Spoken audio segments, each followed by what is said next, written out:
For joining us. We should have more people coming in based on our registration.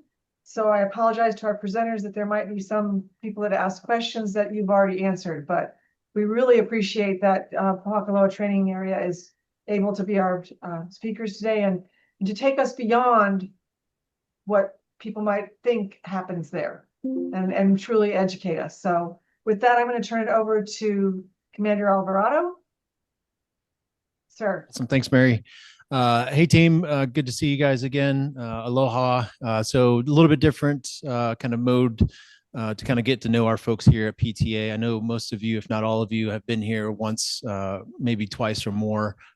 Maybe there's a couple of you that haven't been here, but just kind of get a one-on-one opportunity to kind of talk to some of our team here, a little bit more personal, down and dirty, more intimate questions if you guys have anything in specifics for us. But again, just another opportunity to kind of get a virtual tour, if you will, of PTA and all the great things that the team here does. So please feel free. I know we've got some of my team here off to the side as we work through this kind of venue, but please feel free to ask questions. Any questions you guys might have or anything that might be kind of sparking your curiosity. If they can't answer it, they'll probably pass it to me and I'll try to make something up. But definitely a great opportunity to see you guys again. Good to see some familiar faces on the screen.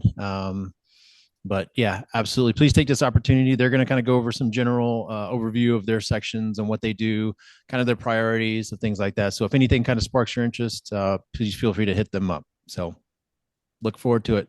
Thanks, team. Okay, Chief Diehl. I'm going to get your slides up.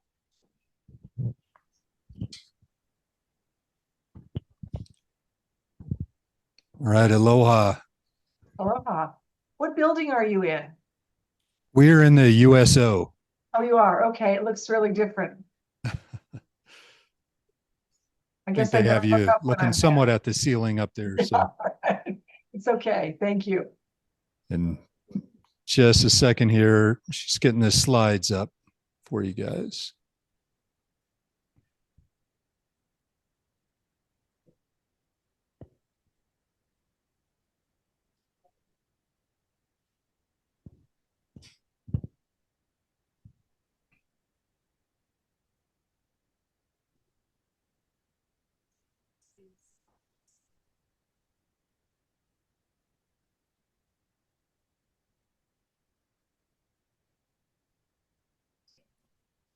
All right. So are you guys able to see those slides? Yes. Okay, good. So it's just going to cover a few things so you guys can understand a little bit more of what we do as a fire department up here and our emergency response and mutual aid agreements that we have. So we're all hazards of fire and emergency response team. We're responding for fire suppression, emergency medical, hazmat. We do fire prevention stuff, training, tech rescue, wildland, aircraft rescue, and vehicle extrication. So we do everything. And we're 100% civilian staff up here. We don't have any military that's within our rank structure in the fire department. And all of our personnel are certified to at least the same level as Hawaii County Fire, as well as the state airport firefighters. So we maintain all the same certifications that they have here. We can go to next slide. So the biggest thing that we try to do out here is support our community and support them through our mutual aid agreement. And we have a few key factors that fall in line there. So the first one is our mutual aid, and that's for both Hawaii County and us, that we're responding whenever they request in different areas across the island. And that can be for anything: wildfire, natural disasters, any other large scale emergencies that they may have. Additionally, we have automatic aid.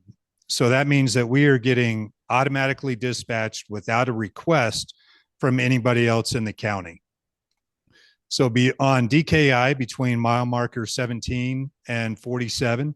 That is part of our automatic aid requirement, as well as Mauna Kea and Mauna Loa. And so we were first ones out there on the fire that's been going since Monday up there, the Mauna Road fire.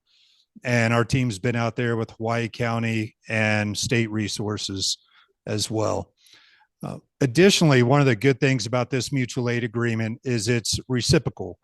Hawaii County, they provide automatic aid for us to the KMC out there in Volcano, and also to our harbor down on the Kohala side. And we get into a lot of resource sharing. If one of our agencies needs equipment, we'll support each other back and forth. Just, the fire that we had going this week, we've been leaving our water tender out there for Hawaii County to utilize even when we weren't there. And, they're also giving us some hose to replace some of our hose that got damaged out there. So we work together, share resources to support each other, which overall gives us enhanced interoperability and benefits the community as a whole, knowing that emergency responders are getting to where they need to as soon as possible. Go to the next slide. And part of our biggest piece with our mutual aid agreement that we have is training together. So we kind of look at this as we're training together and we're protecting the island together. So our crews go through wildland firefighting training together. We actually, the exact same call that we had going on up here with the Mauna Road fire was a scenario that we just did probably about a month and a half ago here at PTA. And some of those same people were on scene out there. So it was great opportunity that they had that same wildland training previously. Additionally, we do search and rescue training up here with the county. Structural firefighting. The county has held some leadership development courses where they've brought people in and they've had those classes up here and opened those up for us. We do our live fire training up here. We have the only live fire trainer on the island. So they come up here and do all of their live fire training. Additionally, we support the recruit training that goes on. It's their 11-month academy that they have. And a lot of that is done up here at PTA. So next slide. And so this is just showing the partnership that we have and the success that we've had from it. So this last year, we won the Army Community Partnership Award.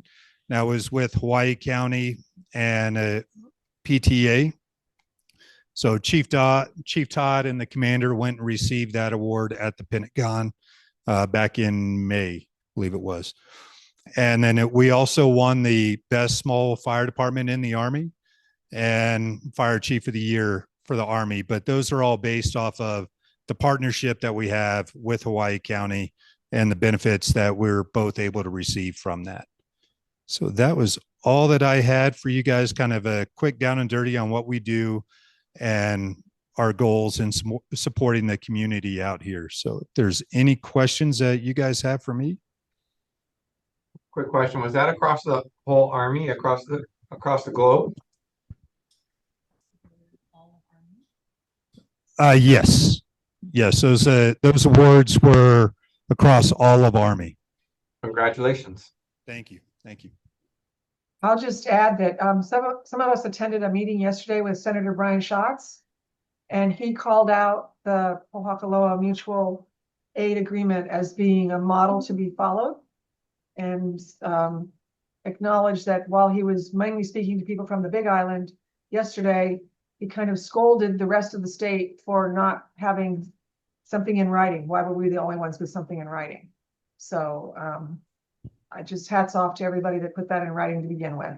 And I already forewarned Noe that we need to get it in writing across the state. So those of you that might have something to do with that, that's where it came from.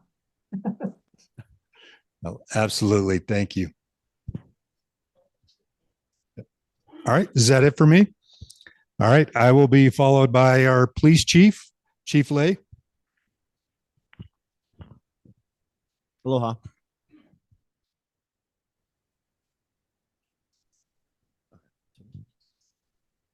Yeah. Hi, I'm Chief Lay. I've been here on Hawaii since November 1st, 2024. Um, and have over 15 years in service for a police agency with the Department of Army. Yep, ready.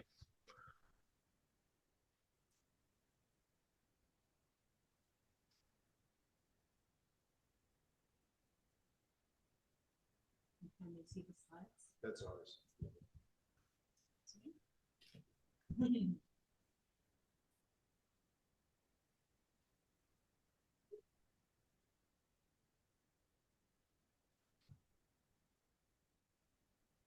Can you see the slides? Okay. All right. Okay. So out here at PTA, we conduct law enforcement. We enforce military, federal, state, and local laws in maintaining order to provide a safe and secure environment for our local community members and installation military service members. Additionally, we investigate crimes. We conduct traffic management. We respond to traffic collisions. We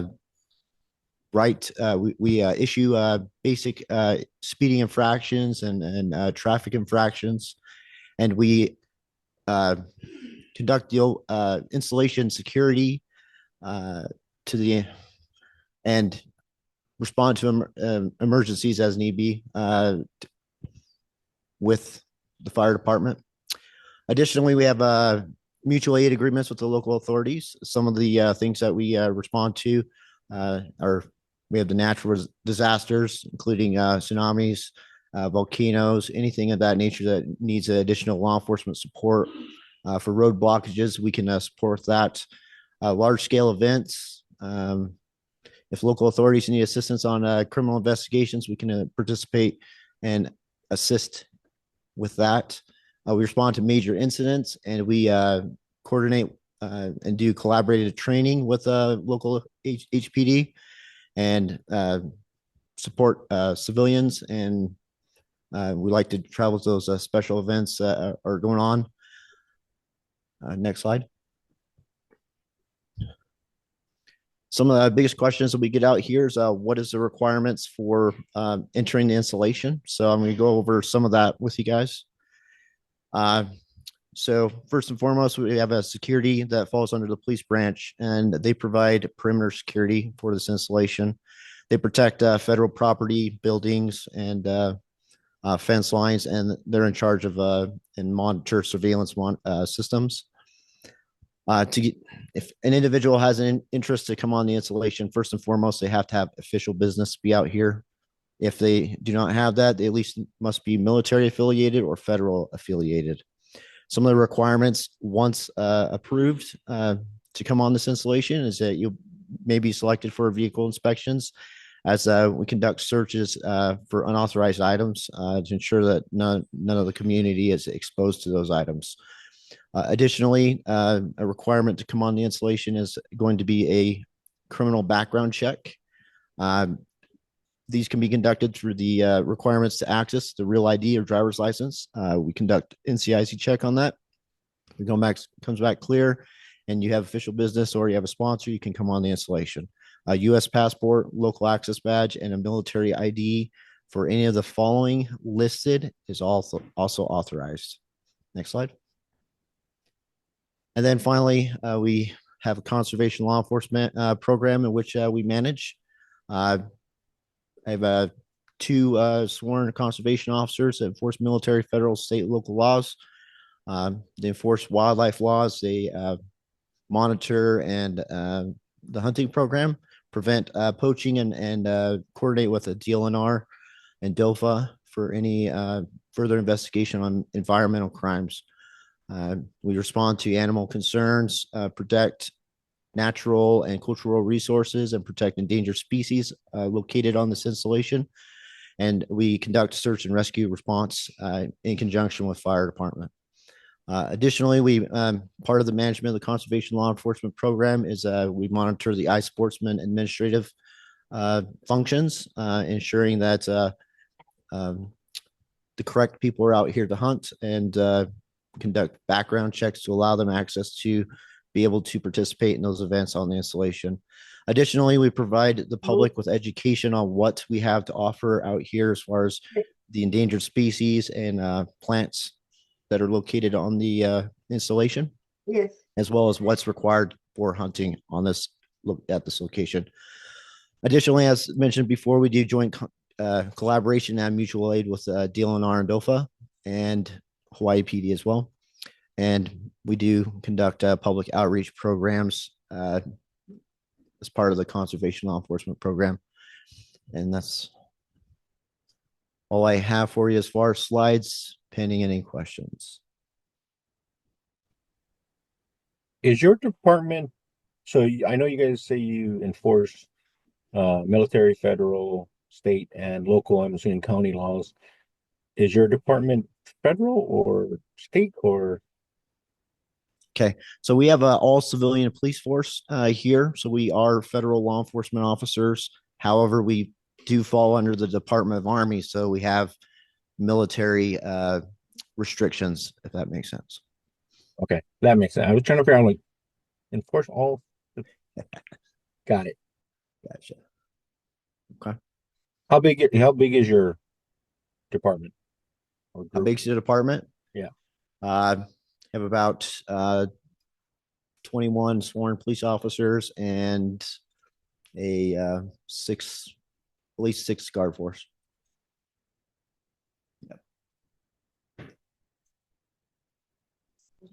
Yep, no more questions. All right. Okay. Thank you.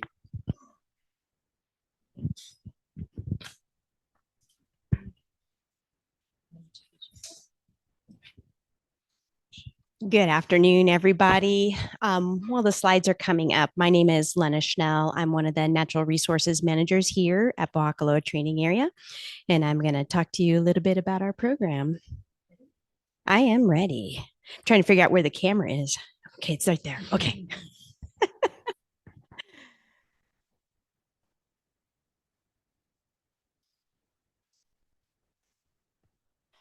The commander wants me to tell you how long I've been here.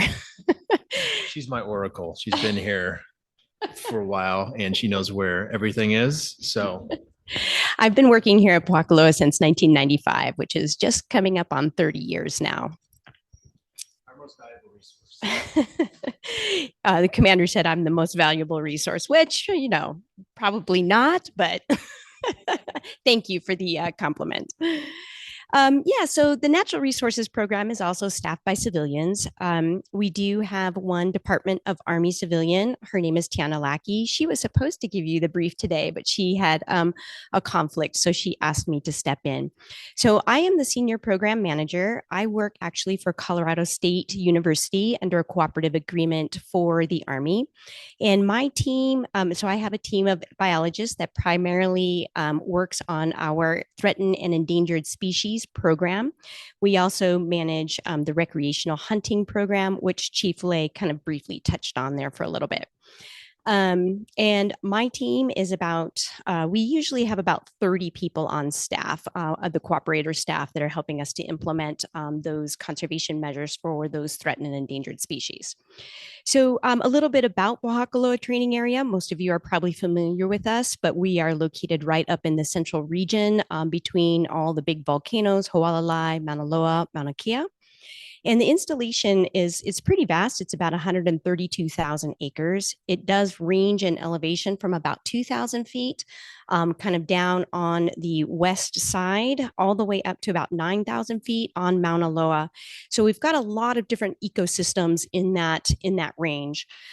Average nightly temperatures right smack in the middle there at Bradshaw Army Airfield is about 58 degrees, and we get about 15 inches of rain a year. So we are high, dry, and cool. That's our environment. And we are a tropical high, dry, high forest, which is some of the rarest ecosystems in the world. Let's see. Yep, well, go ahead. Thank you. Thank you, Lonnie, for changing that. We do have about 14 different vegetation types on the base. The central map is giving you an idea of kind of the where some of those are located. That can be anything from ohia woodlands.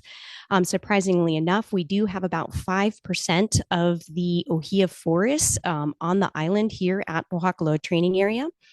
We also have Mamani-Nayo shrublands and grasslands. Let's see, PTA is home to about 26 threatened and endangered species. We have 20 plants and 6 animals, which I'll get into in just a few minutes. I think that's it for this slide. Let's go ahead and change to the next one. So there are several threats to our ecosystems up here, as well as our threatened and endangered species that we manage. Those primary threats are fire, invasive animals, and invasive plants. So to manage those, we have a system of activities that we do. So Lonnie, can we switch to the next slide already? Great, thanks. So one of the things that we do is we have a system of conservation fence units. So we have about 14, I think. Yeah, 14. I always forget if it's 14 or 15. Conservation fence units. It totals about 86 miles in fence line that we have constructed. It took us about 10 years to get those all up to the tune of about $10 million. And then once we got all the fences constructed, we removed all of the goats, sheep, and pigs from those areas because they're one of the primary threats to our threatened and endangered species, plant species. And so we've had our fences animal free since about 2017. All righty, I think we're ready to move on. One of the other major threats up here is fire. So we engage in a lot of fire mitigation and prevention activities. We maintain about 14 fuel breaks and fire breaks. So as you see the picture up in the left-hand corner of the screen, that is the center part of that is a roadway, and we keep that all the way down to bare mineral soil. So that's our fire break. And then on the edge of that, you'll see that there's some areas where the vegetation is absent. So that's our fuel break. So we have 14 of these fuel break, fire break combinations to the tune of about 40 miles across most of the fire-prone installation or parts of the installation, which you can see the map on the right-hand side of the screen. We also remove dense fuels from those areas, which you can see an example of that kind of in one of the photos down at the bottom. Let's see, let's go ahead and go to the next one. So here's an example of our 20 threatened and endangered plants here at PTA. The majority of the plants that occur here, most of the population is on the installation here at PTA. So that's like over 90% of the statewide distribution. We also have some that are only found at PTA, and those species are outlined in blue on the screen. And then we have one species, Tetralopium pamakani, or excuse me, I just said that wrong, Tetralopium stemmermanii. It's outlined in red at the bottom. It was actually discovered on the base about 1990, and it took about 30 years for scientists to get this species described and to do the appropriate genetic analysis to really determine that this was a brand new species to science. But our team persevered up here at Pōhakuloa. We finally got the ball pushed over the goal line last year, and this species now has its new name, Tetralopium stemmermanii. We can move on. This map here just is a little bit of a distribution on. Does it have another name? It doesn't, because it's pretty new. So it belongs to a group of plants that are generally known as pamakani. So in general, that's what it can be referred to. Okay, thank you. Yeah, you're welcome. So this map here is just showing you a distribution of how the threatened and endangered species occur at the installation.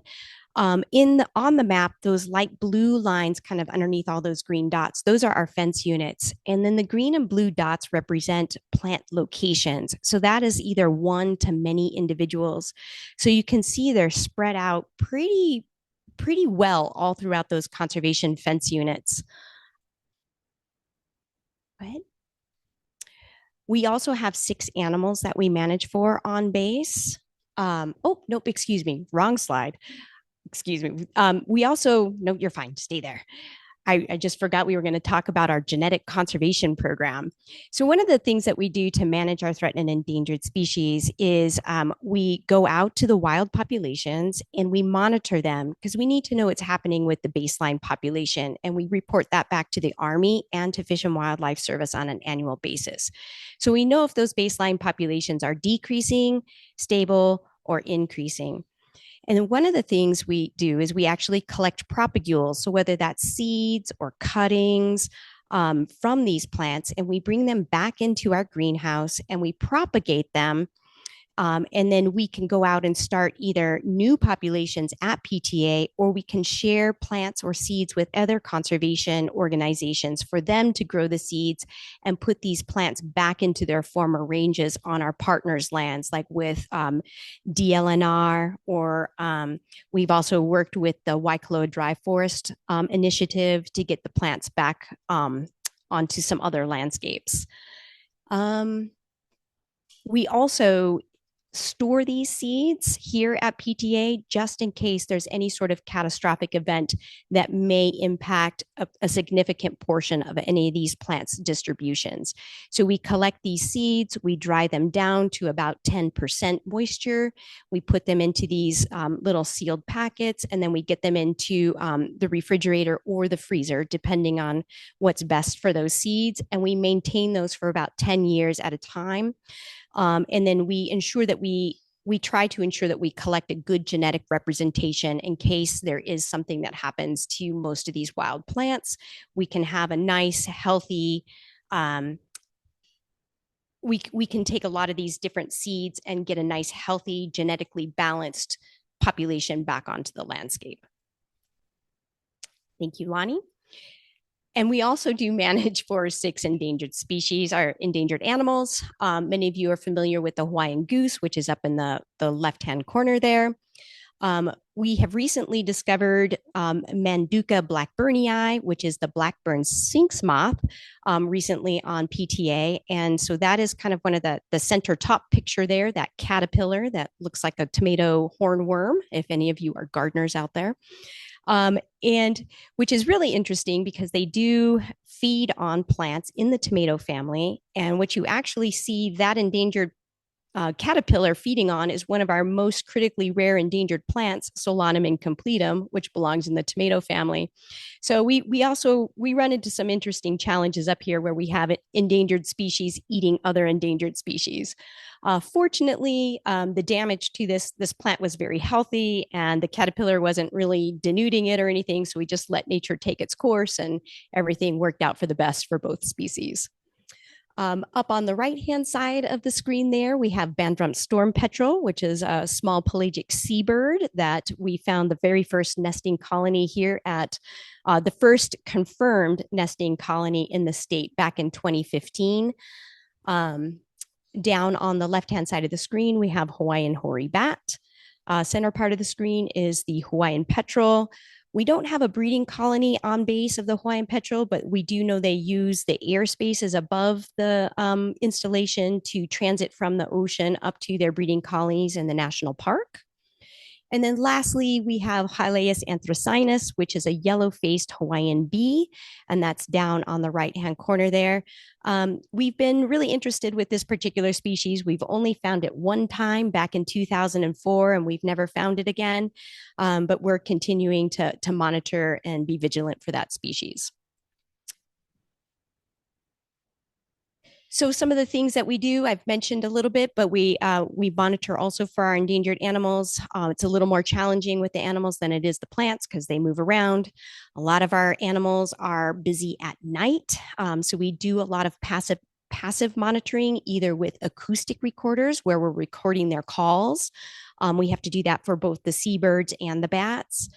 And or we use cameras to make sure that animals are not getting into our fence units, like you see down in that left-hand side. That's one of our gate cameras monitoring to see if we get sheep going in and out of our units. We also do invasive animal control. So we do control for rats and cats. That image down on the right-hand side of the screen is actually a cat emerging from one of our endangered Bandrump storm petrel burrows with a storm petrel in its mouth. So we do try and keep those predators at bay where we know we have breeding animals. So thank you very much for your time and attention. I guess I can take any questions.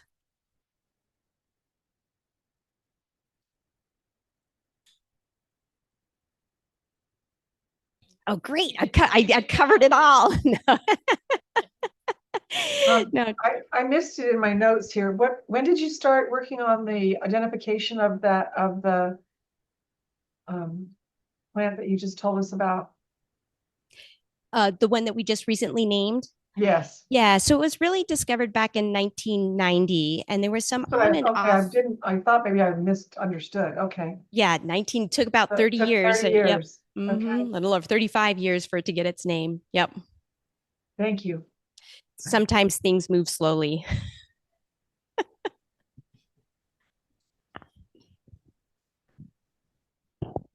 Aloha again, everyone. This is Lonnie. I am the Public Affairs Officer here at Pōhakuloa.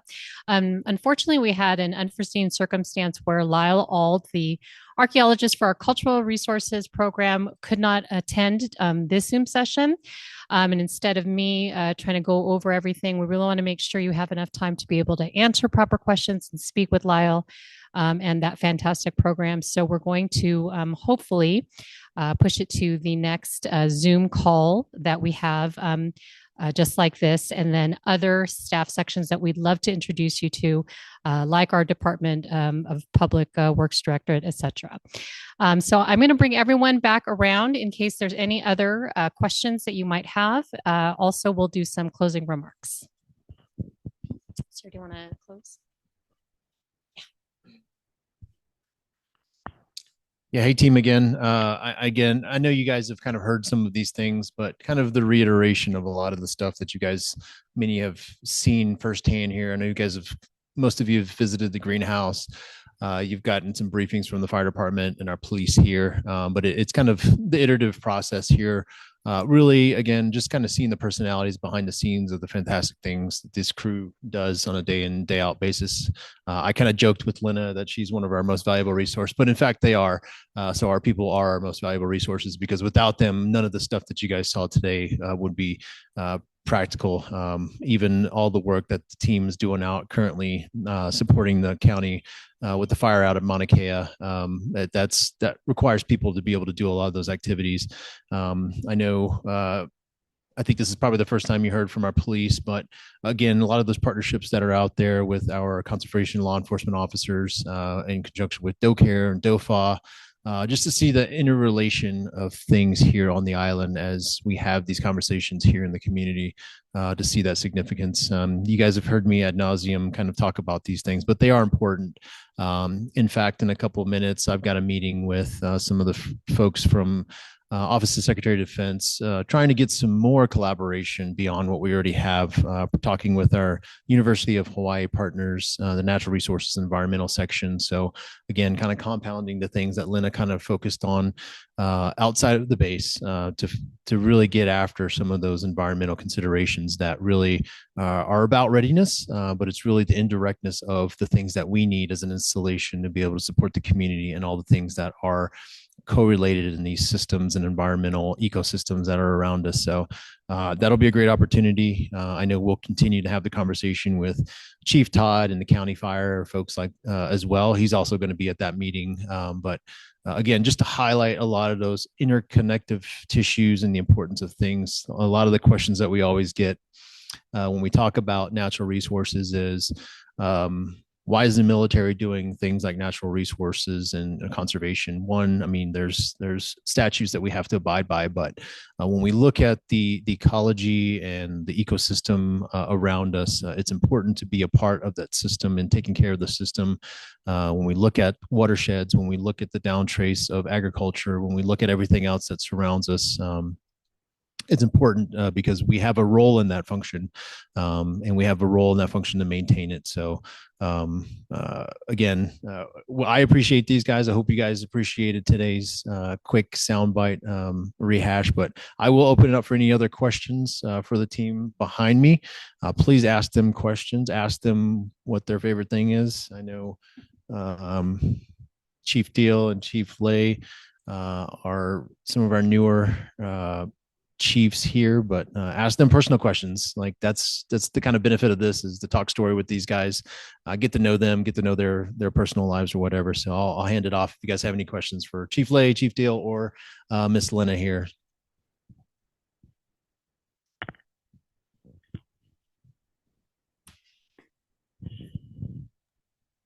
I want to know who's living on the Hilo side. What's that, sir? Want to know who's living on the Hilo side. So Lonnie, the public affairs officers on the Hilo side, our Command Sergeant Major, our Chief Lay, Police Chief, and also Lena, our Natural Resources Program Manager. So they're all on the Hilo side, as you can see, the majority here today. Awesome. I'm going to interject a moment of personal privilege here and ask that we use the word coast instead of side. We are on the East Coast. Thank Hilo you. Coast. That was mainly directed at Keith because he knows better what I want to call. That's the view from Pauka'a. For the response teams, how many incidents do you guys end up having to respond to on a regular? Is that for the police or the fire, or both? That I was asking for both. So it varies year to year for us, but on average, about 200 incidents a year, just within this area up here that I talked about. That's our automatic aid agreement area. And, most of those calls, when we get them, they are legit calls. It's a vehicle accident. It's a fire. It's not responding out for a false fire alarm or something along those lines. Yeah. Medical services, all that. Same with a fire. Ours varies per year. This year we're above the 100 area, and 60% of that is traffic accidents on this location. So You don't do any speed enforcement work, do you? we do on main cantonment, but not on DKI currently. Right. Thank you. Yeah, so technically we do have a strip of the highway, but we obviously don't enforce that on DKI because of our kind of boundaries. But yes, just like Chief Lay said, we only enforce inside of the gates. Do you have a number of personnel, the total number of personnel that actually work at the facility, estimate? Yep. So that's my question. We have about 200. That's kind of our rolling estimate. So that fluctuates plus or minus. Sorry, I'm out of the screen here, but about 200. And that's inclusive of all of our folks, my Department of the Army civilians, our contractors, and some of the other logistics folks that are that transit in and out. But again, it fluctuates, but on average about 200. Of that 200, there's really only 5 military that are permanent party here, active duty. Myself and Sergeant Major are 2 of those 5. So, but yeah, most of those are all civilians that live here on the island of Hawaii.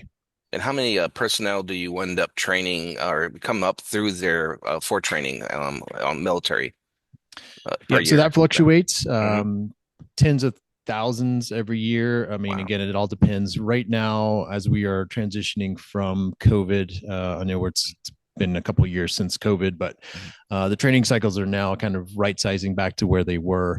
But probably upwards of tens of thousands of the Army, a couple of thousand from the Guard, Army Guard, National Guard, and then the Marines. We have several thousand from them as well. Again, across all of Hawaii, all of the Indo-Pacific forces. We've got some coming from Alaska as well, in the mainland. But again, it all depends. It fluctuates based off of training and exercise cycles here in the Pacific. And those their equipment comes by is it pre-positioned or does that get shipped over? Nope, it all gets shipped over. That's actually a great point because, as we mentioned before, Kauai Harbor is really the introduction of all of those the capabilities and platforms. All of our rolling stock, our vehicles, equipment, ammunition. Gets brought in through Kauai Harbor, or if we have the opportunity, we do have some air assets that land here at our airfield. But for most of, if not 99% of the equipment that comes in from the other islands or anywhere else, it'll come through Kauai Harbor. And then once they're done with their training, it gets reloaded on either our vessel, our military vessel, so our LSV, logistics support vessel, or we use YB, kind of that transport commercially back and forth from here to Honolulu. All right. Thank you, sir. Yeah, no problem. Commander, I was more aware of only 2 active duty. It's now 5. Can you explain who the other 3 are? Yep. So I've got one logistics NCO. She kind of helps manage our logistics support mechanism here. The other 2 are really LNOs. So I've got one other Army LNO here. He's a National Guard body. So he's actually an active guard reserve body. And then the other 5th one is my Marine LNO. So he's actually a body from Kaneohe Bay, from the Marine Corps Base, Hawaii. So he does our liaising with the Marine Corps element from Oahu. So that between those 3 and then myself and Command Sergeant Major, that's our 5 that are here persistently. Okay, so for those of us who are non-government, you need to explain what LNO is. Yep. So liaison officer. So really for the Marines, when any of the Marines come here, they basically go through him to coordinate a lot of their training, a lot of their logistics. For us, we basically maintain all of their housing requirements, staging areas, things like that. So that's kind of his sole purpose for the Marine LNO liaison. So it's just easier to kind of streamline all of those requirements through one single person. And then same for some of our Army folks. Base operations is really their charge for those different components. I don't have an Air Force person. They just kind of come and go as they please. A little austere for the Air Force, so I don't have the conditions for Air Force folks. So we have to poke fun of our Air Force folks. So there's no Hilton up here. Yeah, Chief Diehl was an Air Force guy at one point, so it's all in good fun. I hope I'm not dating myself, but back in the day, you guys also used to do some training stuff for like ROTC, some of the high schools, local and stuff. Do you guys still do that? So we've been trying to pick that back up. Recently, I've went down and talked to Kalakaua High School and their JRTC program, and working with Hilo High School. It's just a matter of, it's a lot of logistics to get them up here during their school hours. We're trying to figure out how we can do a lot of that again. I think it again fell off several years ago, but I know we do engagements with them. We support a lot of their programs, things like award ceremonies and stuff like that. But that's something that we are trying to figure out how to do. Again, I have very limited military. Again, myself or Command Sergeant Major to help support that. But we are trying to look at that to expand that, because we know the opportunity. When we go talk to the high school kids in the JRTC program, that's one of the big things I highlight is that as they graduate and they go off into the workforce, the military is an option. And there's everything. My token catchphrase, and some folks that may have heard it, is particularly for the Army, you can be everything from a truck driver to an astronaut. And I know people who are in each of those career fields, because in fact, the Garrison commander that just left Kwajalein, he in fact was an astronaut. So, and I know truck drivers that come here every day. So that's kind of the selling point that I tell some of the high schoolers. But as far as the program interoperability with us, that is something that I think we are trying to work on with the JRTC instructors on both sides of the island. One thing, Dan, too, when I was with Civil Air Patrol, they're very open to us calling up and saying, "Hey, can we come use your flagpole for training?" And they just let us on. So they've been very good about that too. So. Yep. I just remember that was a highlight back in the day for ROTC. The fact that we had to go there and play around and be out in some crazy environments and train. Yeah, we'd love to. Again, it's kind of one of those things that it kind of falls off with available support, but would love to. I know we get some Boy Scouts up here, Civil Air Patrol, Girl Scouts as well, and then some of the schools that'll kind of swing by opportune. But it is, again, it's all a matter of convenience and logistics for a lot of those instructors to be able to bring a large portion of them up here. But we just got to do better at kind of socializing that with the schools early on so that it can get worked in their schedules for a lot of those activities.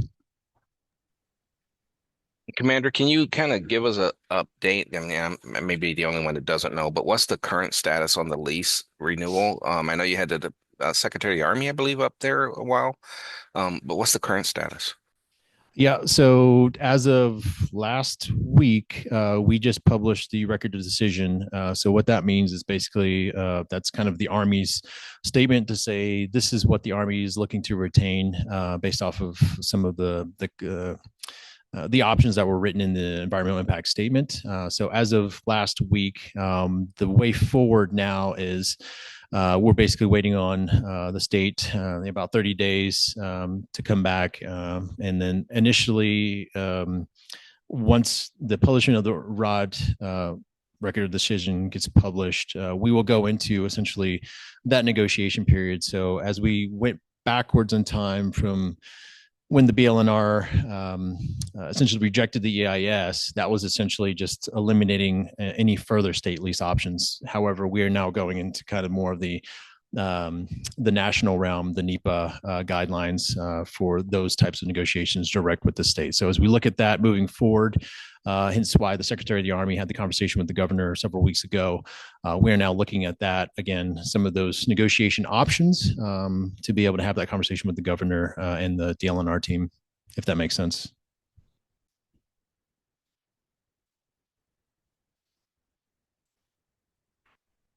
If I could just add one more point to that, Commander, one of the things that we've had several conversations with people that are in discussions with the Army. The most important thing to know is that no environmental laws in Hawaii or at the federal level are going to be broken to extend this lease.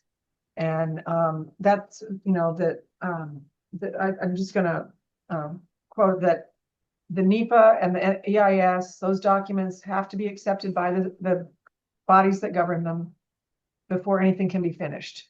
So some people say, well, let's just take it. Let's just have executive order. That really wouldn't accomplish what the Army wants to accomplish. That's not part of their mission. And that's what I want to make sure. I'm not sure that the commander's allowed to say that, but thanks, Mary. No, that is something. So it is a misconception. So people are assuming just because of those conversations that there's going to be a red button that gets pushed. However, there's a lot more work that's entailed with any of those types of conversations between the officials that are having these discussions and making these decisions. So we still have to complete the rest of the process.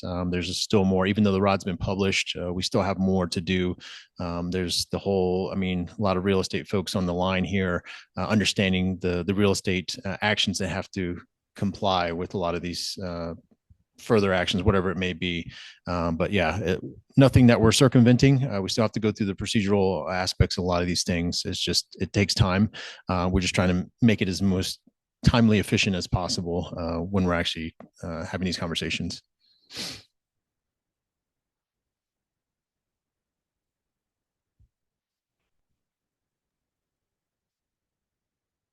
well, I, for one, certainly look forward to having the archaeologists speak with us.